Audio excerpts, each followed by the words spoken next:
Hello friends. അവസാനം തെലുങ്കന്മാർ പറഞ്ഞത് കറക്റ്റാകുമോ? എന്താണ് ഇപ്പോൾ ദളപതി 69 വന്ന പ്രശ്നം? അതുപോലെ ദളപതി 69 ഇപ്പോൾ ഉള്ള പ്രൊജക്റ്റ് എങ്ങനെ ഉണ്ടായി എന്നുള്ള വിവരങ്ങൾ നമുക്കുണ്ട്. പക്ഷെ വീഡിയോയിലോട്ട് പോകുന്നതിന് മുൻപ് ബോയ്സിൻ്റെ ഇപ്പോൾ ട്രെൻഡായി പോയിക്കൊണ്ടിരിക്കുന്ന കുറച്ച് കിടിലൻ കാർഗോ പാൻസ് പിന്നെ ബാഗി പാൻസൊക്കെ വീഡിയോയിൽ പ്രൊഡക്റ്റ് ടാഗ്സിൽ കൊടുത്തിട്ടുണ്ട്. എല്ലാം അടിപൊളിയാണ്. നിങ്ങൾക്ക് ഇഷ്ടപ്പെടുകയാണെങ്കിൽ നോക്കാവുന്നതാണ്. അപ്പോൾ വീട്ടിലോട്ട് പോകാം. ദളപതി 69 ഈ അനൗൺസ്മെന്റ് മുന്നേ വരെ വലിയൊരു ചർച്ചയുണ്ടായ ചിത്രമാണ്. കാരണം ലാസ്റ്റ് പടമായതുകൊണ്ട് മാത്രമല്ല, ഈ പടം ചെയ്യാൻ വേണ്ടി ഡയറക്ടേഴ്സ് തമ്മിലുള്ള വലിയൊരു കോമ്പറ്റീഷൻ തന്നെ ഉണ്ടായിരുന്നു. ഒന്നോ രണ്ടോ പേരല്ല, ഒരുപാട് ഡയറക്ടേഴ്സ് ഈ ദളപതി 69 കിട്ടാൻ വേണ്ടിയാണ് ശ്രമിച്ചിട്ടുണ്ടായിരുന്നത്. എന്നാൽ ആ നേരത്ത് മുൻപന്തിയിലുണ്ടായിരുന്നത് Karthik Subbaraj, H Vinoth, R J Balaji എന്നിവരൊക്കെ ആയിരുന്നു. പക്ഷേ ന്യൂസായിട്ട് അറിയാത്ത ഒരുപാട് ഡയറക്ടർമാർ ദളപതി 69 ചെയ്യാൻ ശ്രമിച്ചിരുന്നു.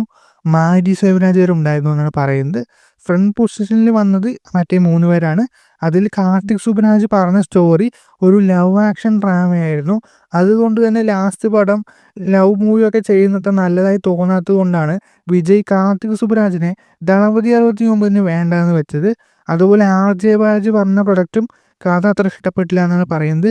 ആ പ്രൊജക്റ്റാണ് ഇപ്പോൾ സൂര്യയായിട്ട് വരുന്ന പടം. പിന്നെ ലാസ്റ്റായിട്ട് എച്ച് വിനോദ് പറഞ്ഞ കഥയിലാണ് ദളപതി 69 ലോക്കായത്.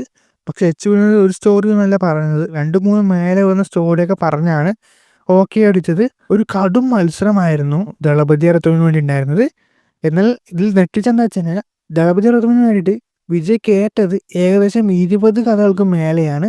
അതിൽ ഏറ്റവും ഇഷ്ടപ്പെട്ടതാണ് എച്ച് വിനോദ് വിജയ് ഇപ്പോൾ നടക്കുന്ന പ്രൊജക്റ്റ്. ലാസ്റ്റ് പടം ആകുന്നതുകൊണ്ടാണോ അറിയില്ല, വളരെ ടൈം അടുത്താണ് ഒരു പ്രൊജക്റ്റ് കൺഫേം ആക്കിയിരിക്കുന്നത്. വിജയുടെ ആഫ്റ്റർ കൊറോണയ്ക്ക് ശേഷം സ്ക്രിപ്റ്റ് സെഷനൊക്കെ നല്ലതാണ്, വാരിസ് ഒഴികെ. പക്ഷെ ഡയറക്ടേഴ്സ് ചെയ്യുന്ന മിസ്റ്റേക്സ് ആണ് പടം പാളിച്ചകൾ സംഭവിക്കുന്നത്. എക്സിക്യൂഷൻ തെറ്റുമ്പോഴാണ്. ഇപ്പോൾ ബീച്ചിൻ്റെ പ്ലോട്ട് അടിപൊളിയാണ്. ഒരു മാൾ ഹൈജാക്ക് ചെയ്യുന്നു, പക്ഷെ അതിനുള്ളിൽ റോ ഏജൻ ഉണ്ടാകുന്നു. പിന്നെ അവിടെ നടന്ന സംഭവം ഒരു അടിപൊളി പ്ലോട്ടാണ്. ഒരുപാട് ഹോളിവുഡ് പടങ്ങളൊക്കെ ഈ ടൈപ്പ് ഉണ്ട്.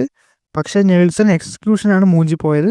ആകെ ലിയോ മാത്രമാണ് കറക്റ്റായി പ്ലോട്ട് യൂസ് ചെയ്ത് പോയത്. അത് ലോകേഷിന് കൈയ്യടി ഇറക്കുന്നുണ്ട്. ഗോട്ടിൻ്റെ പ്ലോട്ടും അടിപൊളിയാണ്. ചെറുപ്പത്തിൽ മരിച്ചു പോയി എന്ന് വിചാരിച്ച മകൻ വീണ്ടും തിരിച്ചു വരുന്നു. പക്ഷെ ആരാ എന്താ ഒന്നും അറിയുന്നില്ല.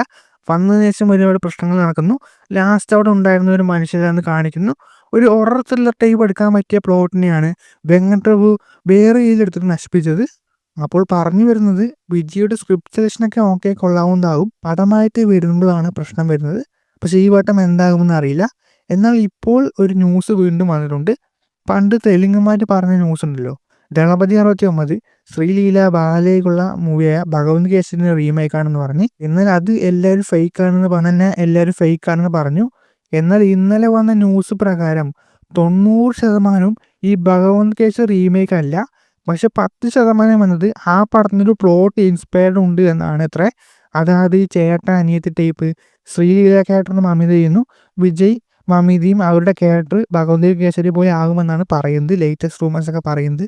പക്ഷേ ദളപതി 69 ഫുള്ളായിട്ട് സ്റ്റോറിയില്ല, സ്റ്റോറിയുടെ ഒരു ബന്ധവുമില്ല. ഈ ഒരു ക്യാരക്ടേഴ്സ് മാത്രം നമുക്ക് ഏകദേശം ഒരു സാമ്യം തോന്നുമെന്നാണ് പറയുന്നത്. അപ്പോൾ എന്താണ് നിങ്ങൾക്ക് തോന്നുന്ന അഭിപ്രായം കമൻറ്റിൽ പറയുക. അതുപോലെ താഴെ കാണുന്ന like button, share button, subscribe button, bell button ഇതിൻ്റെ കൊള്ളായിരുന്നു. പിന്നെ നമ്മൾ പറഞ്ഞ പ്രൊഡക്ട്സ് ഒക്കെ ഒന്ന് നോക്കാവുന്നതാണ്. അപ്പം മറ്റൊരു വീഡിയോ ആയിട്ട് കാണാം.